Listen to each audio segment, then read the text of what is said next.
कुंडली शक्ति को विशेष रूप से एक आध्यात्मिक शक्ति के रूप में माना जाता है जो मानव शरीर में सुषुप्त अवस्था में होती है। ये शक्ति कुंडलिनी कहलाती है और इसे एक सर्प के समान रीढ़ की हड्डी के निचले भाग में 3 और आधे चक्रों में कुंडलित रूप में बताया जाता है। जब ये शक्ति जागृत होती है तो ये विभिन्न चक्रों ऊर्जा केंद्रों से होकर गुजरती है और व्यक्ति को आध्यात्मिक ज्ञान, आत्मबोध और चेतना की उच्चतम अवस्था तक पहुंचाने में सक्षम होती है। कुंडली शक्ति का विशेष रूप यह है कि ये मानव शरीर में छिपी हुई ऊर्जा है जो जब जागृत होती है तो व्यक्ति को मानसिक, शारीरिक और आध्यात्मिक उन्नति की ओर ले जाती है। इसका अनुभव करने से व्यक्ति की आंतरिक शक्ति और जागरूकता का विकास होता है। कुंडलिनी शक्ति के जागरण को साधना और ध्यान के माध्यम से प्राप्त किया जा सकता है और इसे आत्मज्ञान, समाधि प्राप्त करने का मार्ग माना जाता है। इस शक्ति के जागरण से व्यक्ति में अनेक मानसिक और शारीरिक परिवर्तन हो सकते हैं। इसे 7 मुख्य चक्रों के माध्यम से नियंत्रित किया जाता है जो शरीर में रीढ़ के साथ स्थित होते हैं। मूलाधार चक्र रीढ़ की हड्डी के निचले भाग में स्थित होता है। ये हमारी भौतिकता, अस्तित्व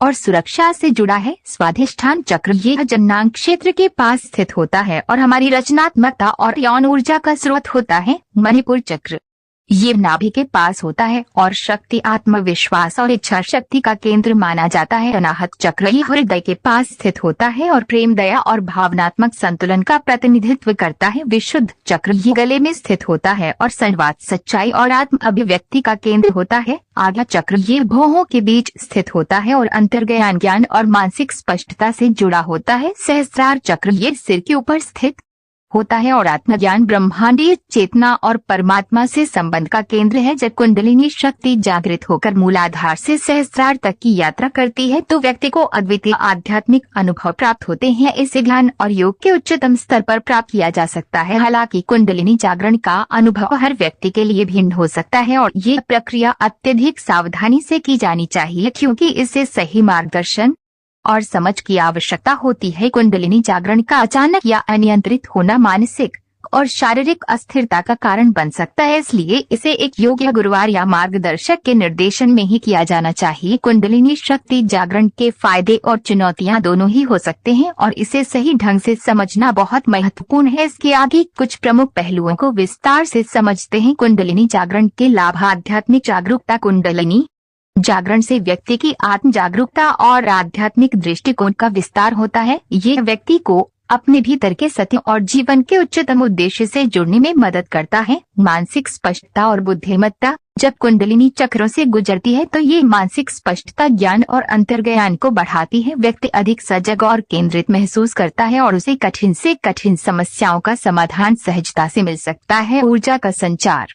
कुंडलिनी जागरण से पूरे शरीर में ऊर्जा का प्रवाह तीव्र होता है। व्यक्ति मानसिक और शारीरिक रूप से अधिक सशक्त और ऊर्जावान महसूस करता है। भावनात्मक संतुलन। कुंडलिनी जागरण से व्यक्ति अपने भावनात्मक संतुलन को बनाए रखने में सक्षम होता है। ये भावनात्मक स्थिरता, प्रेम और करुणा को बढ़ाता है और व्यक्ति दूसरों के प्रति अधिक संवेदनशील और सहानुभूतिपूर्ण हो जाता है। सृजनात्मकता और कलात्मकता। कुंडलिनी शक्ति की ऊर्जा से व्यक्ति की सृजनात्मकता और कलात्मक अभिव्यक्ति की क्षमता में वृद्धि होती है। ये जीवन के हर क्षेत्र में नए विचारों और सृजनात्मकता को प्रेरित करता है। शारीरिक स्वास्थ्य। कुंडलिनी जागरण से शारीरिक स्वास्थ्य में सुधार हो सकता है। ये शरीर के विभिन्न तंत्रों जैसे पाचन तंत्र, तंत्रिका तंत्र और प्रतिरक्षा तंत्र को संतुलित करता है। कुंडलिनी जागरण की चुनौतियां। असमय जागरण। यदि कुंडलिनी शक्ति का असमय जागरण होता है तो ये मानसिक, शारीरिक और भावनात्मक असंतुलन का कारण बन सकता है। इससे व्यक्ति को चिंता, भय, अवसाद और अजीबोगरीब शारीरिक अनुभव हो सकते हैं जैसे गर्मी का अनुभव, झटके या कंपन। शारीरिक और मानसिक तनाव। कुंडलिनी जागरण के दौरान शरीर और मन पर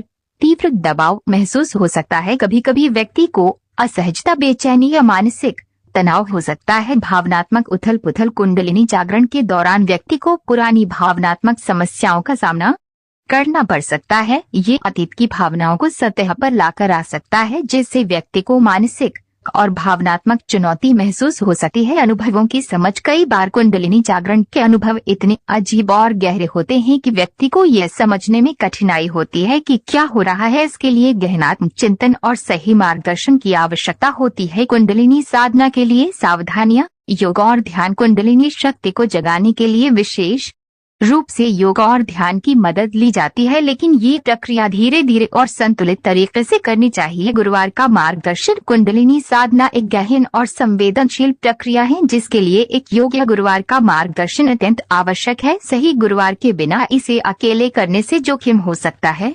आत्मनिरीक्षण और संयम। कुंडलिनी जागरण के दौरान संयम और आत्मनिरीक्षण बहुत महत्वपूर्ण है। व्यक्ति को अपने मानसिक और शारीरिक स्वास्थ्य पर ध्यान रखना चाहिए और किसी भी असामान्य अनुभव पर अपने गुरुवार से परामर्श लेना चाहिए। अतः कुंडलिनी शक्ति का जागरण एक गहरा और शक्तिशाली अनुभव हो सकता है, लेकिन इसे सही दिशा में और सावधानी से करना आवश्यक है। इसके लाभों को पूरी तरह से प्राप्त करने के लिए योग, ध्यान और जीवन शैली में संतुलन बनाए रखना